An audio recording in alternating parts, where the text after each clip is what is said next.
Bell icon दबाइए और Happy Five के अपडेट्स पाइए। कैमरा रोल है रोल है। Camera roll oh okay sorry. I am going to take and action. Marijuana एक ऐसा नेचुरल हर्ब जो कि इंडिया में 1985 तक लीगल था, मगर उसके बाद अमेरिकन प्रेशर में आकर राजीव गांधी की सरकार ने इसे बैन कर दिया। ऐसा क्या हुआ था 1985 में? Why did Rajiv Gandhi buckle under the pressure? आओ सुनाए प्यार की ये कहानी। Ladies and gentleman, boys and girls, children of my age, नर हो या नारी, विपदाएं हो बड़ी बड़ी भारी भारी, हमारा ये शो जनहित में जारी। मैं हूं केतन सिंह। तो आज का हमारा शो मैरिजुआना। एक तो पहले से भैया इसके साथ ऑलरेडी बड़ी ज्यादती हो रखी है। साला जब जेब पढ़ना ही नहीं था तो लगा क्यों रखा है मैरिजुआना? पक्का किसी ने एच से हाई होकर इसकी स्पेलिंग लिखी होगी। लेकिन यह मैरिजुआना है क्या? कैनबिस सटिवा, जो कि है the main head plant, HOD है वो एक तरह से, जिसके सूखे फूलों की पंखुड़ियों से मैरिजुआना बनता है, जिसे हम गांजा, पॉट, ग्रास, माल, स्टफ है क्या कहते हैं। इसे स्कोर किया जाता है। इसके बड्स को रगड़ रगड़ के हशीश या चरस बनता है। इसी प्लांट की एक वैरायटी होती है जिसे हम हेम्प कहते हैं, जिसकी खेती होती है। इसी प्लांट के पत्ते और बीज से भांग भी बनता है। भांग तो भैया हम खाए थे पिछली होली में। ओए होए होए होए होए, बाय गॉड ऐसा लगता है कि जैसे मोक्ष मिल गया हो। लगता है जैसे वक्त रुक गया हो, सब कुछ स्लो हो गया हो। मैं बता रहा हूं, क्वांटम फिजिक्स समझ में आने लगती है, आइंस्टाइन की थ्योरी ऑफ रिलेटिविटी समझ में आने लगती है। मतलब मैंने इंटरस्टेलर एक टीवी पे, दूसरे टीवी पे इंसेप्शन लगाया, दोनों साथ में देखा और मुझे दोनों समझ में आ गए। उस वक्त मुझे याद है संडे को होली थी, मैंने संडे को भांग खाई, फिर मेरे लाइफ में ना डायरेक्टली ट्यूसडे आया। मंडे एकदम ऐसे फिल इन द ब्लैंक हो गया, याद ही नहीं ऐसा कुछ दिन आया भी था। तो बेसिकली भांग पर हमारे देश में इतने रिगरस तरीके से बैन नहीं लगाया गया। क्यों? कल्चरल रीजंस भाई।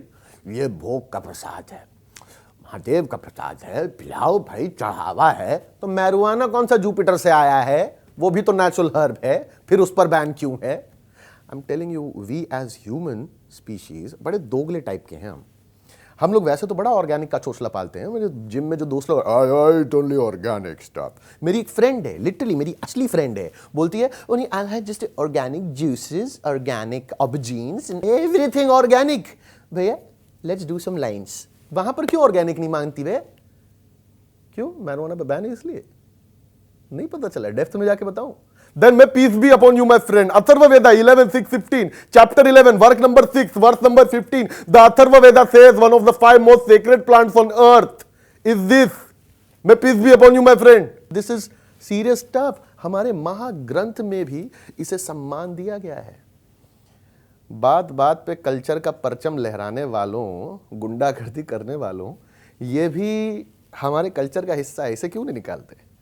वेद, लिटरली आई वाज सरप्राइज जब हमने इस पर रिसर्च की। आई वाज सरप्राइज कि वेद ये भी कहता है कि cannabis is a source of happiness, it's a joy giver, it's a liberator. Hindu mythology में भी स्वयं महादेव के साथ गांजे का वर्णन किया जाता है। तो फिर इसे बैन क्यों कर दिया गया? आइए इन डेप्थ एनालिसिस में। तो हुआ यूं भाई साहब कि 1961 में अमेरिकन प्रेशर के अंडर आकर यूएन की एक कन्वेंशन में इसे सिंथेटिक ड्रग की कैटेगरी में डाल दिया गया।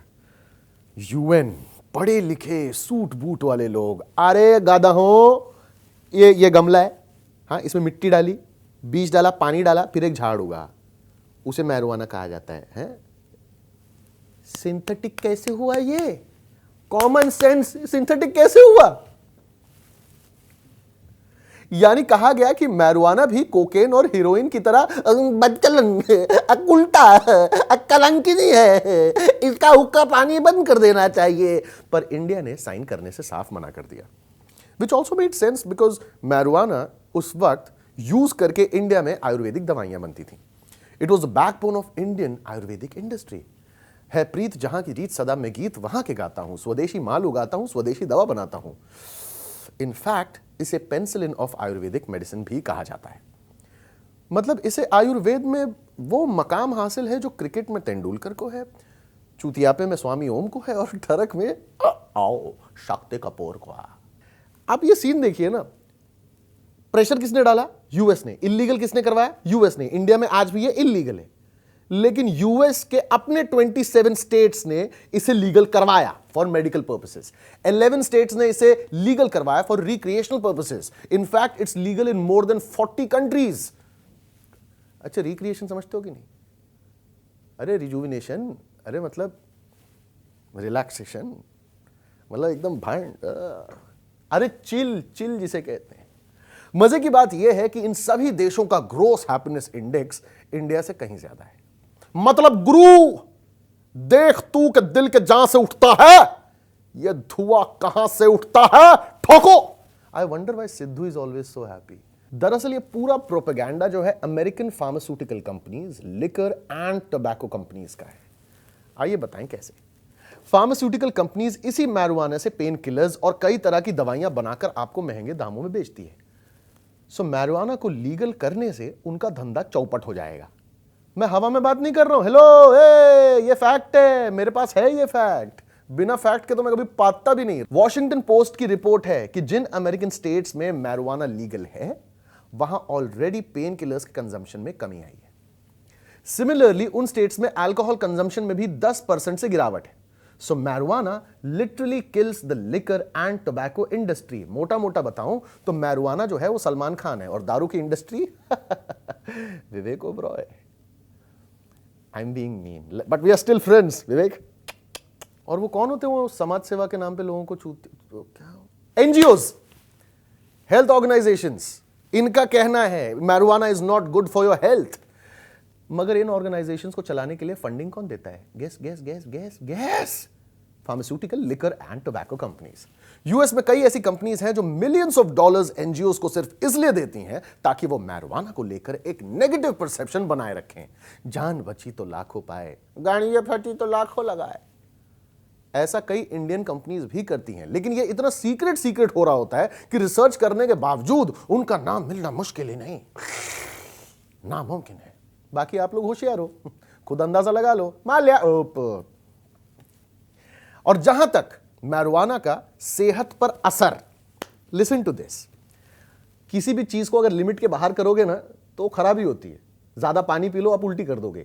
अगर आप 10-15 बार गैंग्स ऑफ वासेपुर देखोगे ना तो आपको लगेगा गाली देना तो कूल है, पापा मात। लिमिट जरूरी है भाई साहब, प्लीज।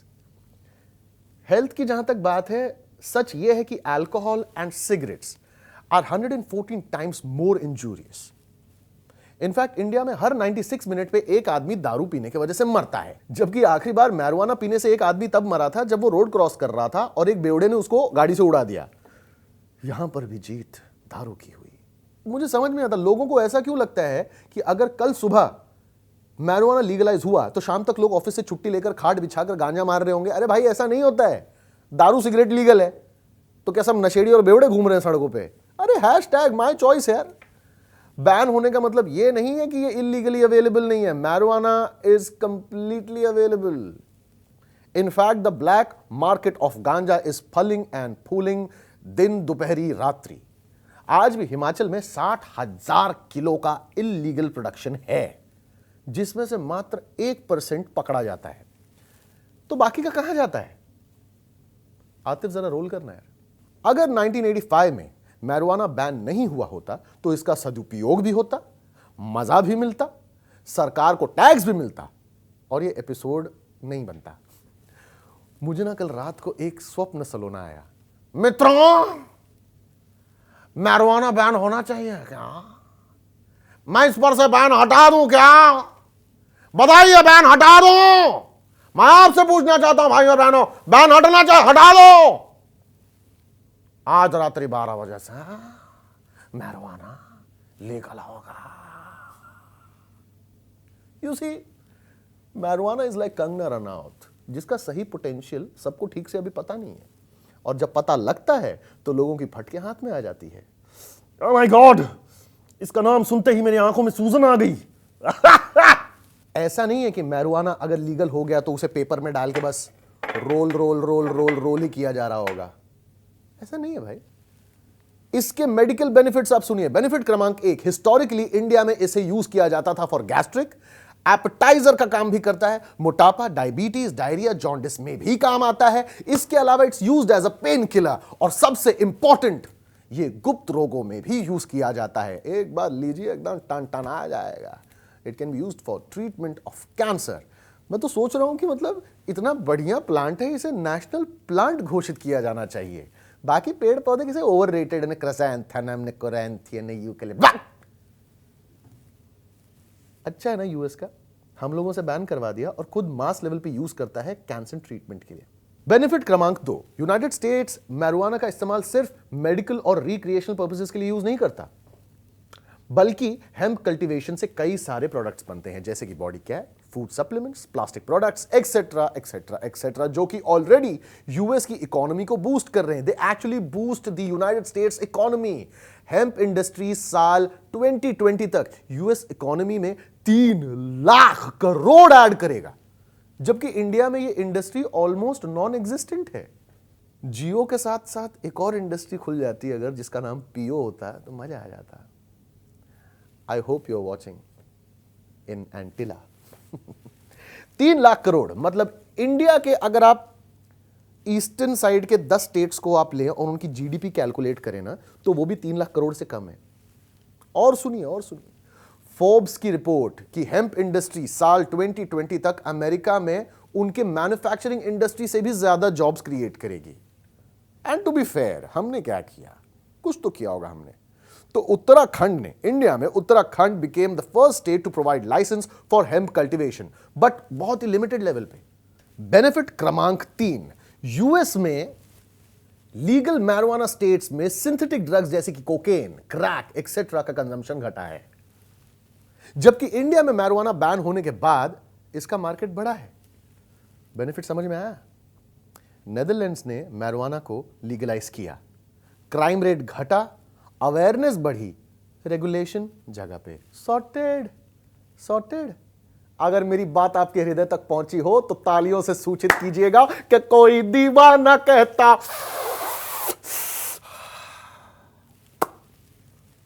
बात तो साफ है भाई साहब कि किस तरह इंडिया एंड यूएस के प्राइवेट सेक्टर ने मिलकर धंधा किया है। धंधा, हमारा माल लपेट लपेट कर हम ही को वापस बेचा है। आम आदमी की, वो दिल्ली वाले आम आदमी नहीं है, आम आदमी मतलब आपके जैसे मेरे जैसे नॉर्मल लोगों की कह के ली है उन लोगों ने। तो सवाल यह है कि सदियों तक जिसका इस्तेमाल किया गया वो हर्ब, वेदों में जिसको सम्मान दिया गया वो हर्ब, फिर भी घोर अपमान जिसने सहा वो herb, should it be legalized? Like, I don't know. I'm not suggesting anything. I'm not doing anything. Should it be legalized? What do you think? Should it be?